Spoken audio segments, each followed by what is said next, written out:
Well, good morning, good afternoon, or good evening, depending on when this finds you. Just want to take a moment and do something real quick. Well, see how quick it is. Hope you're having a great day. Hope you had a great day if you finished, and if you haven't started, hope you have a great day. But I just want to talk a little bit about how our system, you know, distinguishes between intelligence and, I guess, ignorance, for lack of a better term. Because see, the illusion of knowledge is a greater threat than ignorance. The illusion of knowledge dies. Looked at something on the screen. There's no volume on the TV, but it's just on. The illusion of knowledge actually does more damage because many people can openly spot ignorance. But the person who's confident in what they say, regardless if it's right or wrong, comes across as confident. I mean, look at practically all of your politicians. People fawn all over the ones that make a lot of noise. And, every time I hear people making a lot of noise, saying a whole lot of nothing, I mean, the Ghetto Boys had a song called Talking Loud, Saying Nothing.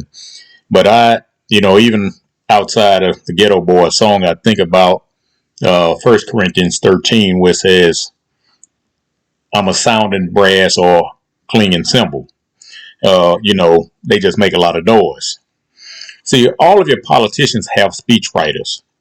So when they're speaking to you, they're not speaking off the cuff. They're not speaking from their heart.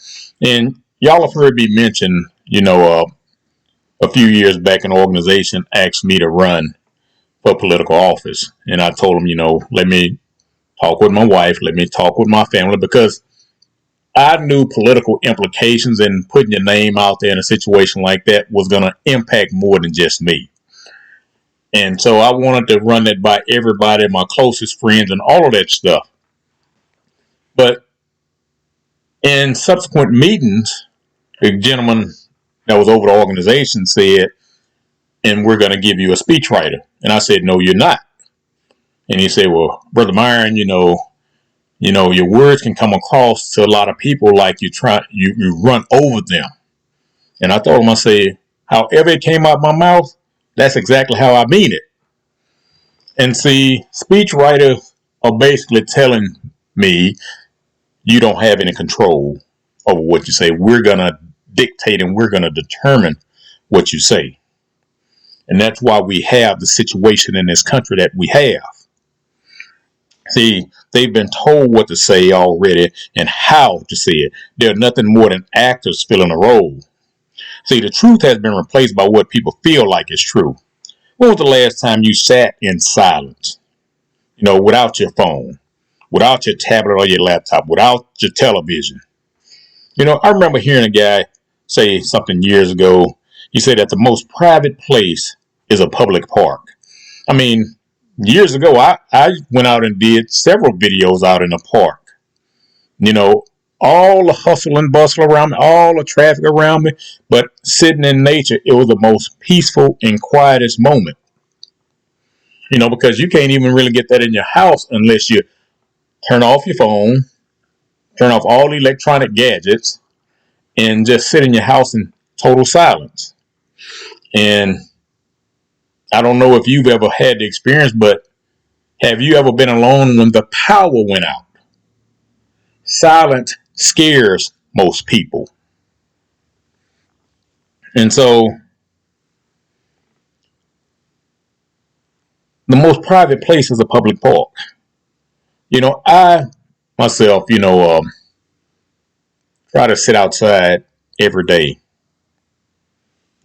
without electronic noise. Now, yeah, you have the noise. We don't realize it's noise outdoors that's running through those electrical lines and things like that until that noise is taken away from us. And the HVAC guy called one day, and my wife told him I was sitting outside, and he told her, "Tell Mr. Jones to come in out of that heat." And because she told him I had been sitting outside for like 3 hours, and That particular day, it was like close to 100 degrees outside. This is just a few weeks ago here in Houston. But with me doing that, it clears my mind. It frees my mind to really think. I never take well, I ain't gonna say I never. I hardly ever take my phone outside. Don't take my laptop outside. Every now and then I'll take my tablet outside. But if I take my tablet outside, I'm not even listening to anything. I have something on the tablet that I'm reading at the current time. But I just like to be with nature. It clears my mind. See, most people in society need the electronic stimulation because it keeps them from having to freely think. Silence actually exposes how empty many people are. We have become, in essence, lovers of our servitude. We don't fight against anything. We don't push back against anything. We just let bullies push us around as adults. We tend to react to most things emotionally and think we're being intellectually awake. And see, the only way to become aware is to first admit you've been lied to. Mass manipulation has become so subtle, I guess, that many can't even see that they've been steered way off course in life. And is it the life they truly sought to create?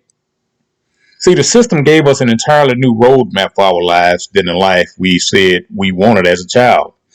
I continue to go back, to the first dream still in my life was a vacation Bible school teacher. I was maybe 6, 7, 8 years old. I don't remember the exact age, but I was at vacation Bible school at my grandmother's house that particular summer. And the church she attended, we could literally walk out her front door, and it wasn't even half a block. We got up and walked to church.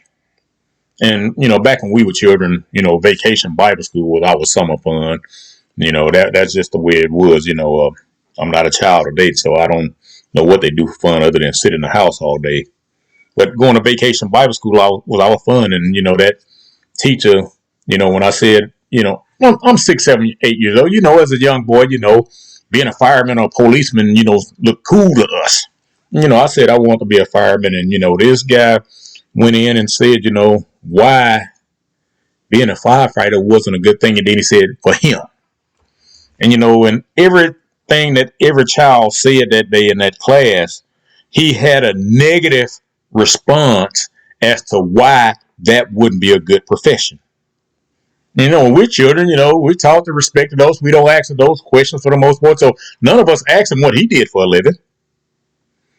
But he should have been in no position to even be around children with that thought process. But that's what we do with the school system. And I'm going to do another video on that at a later date. But that's what we do with the school system. And so the only way to become aware is to first admit that we've been lied to. The manipulation is subtle. And so the system has given us that roadmap, a new roadmap for us to follow. And that's why we end up way off course and don't realize it until 30, 40, 50 years down the road, if we realize it at all. And see, the life the system created for us is a life the system wants us to live. So many people are looking for the next dopamine hit that the system provides through media, through politics, through sports, and through religion. Look at how much they trigger conservative Christians by talking about Islam. But at the same time, it's okay to talk about a group of people that we've been lied to as the chosen people of Yahuwah, God, who've done more destruction, who've done more damage to any civilization they've ever entered historically. That's been proven. And they still around here getting reparations from everybody. They still hustling everybody. But they tell you Islam is the problem because the Christian conservative can't think. They only know what their boot-licking pastors tell them to think because they're being paid by the same fake chosen people.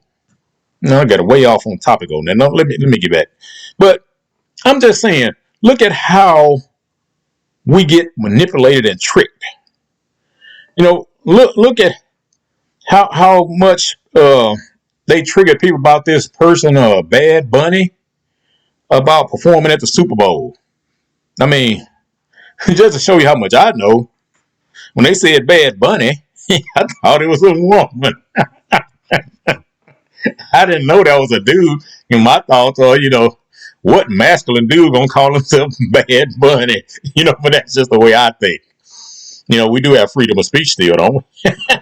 Because I know Cash Patel just recently said he's gonna fine you if you publicly criticize Israel. You don't have free speech in this country anymore. But we are constantly bombarded with information that lacks context. Most of today's information presented to the masses is void of any type of substance. The only way to break free from the collective mentality is to work to become an individual again. See, many people are comfortable in conformity instead of creativity. Why is that? Because most of our school teachers slowly made our personal dreams erode over the course of our academic life because many of them live settled for lives. We need to start engaging in more conversations that scare us, not a fear type of scared, a scare that makes you realize how much you have been manipulated and misdirected. I'll talk to you later.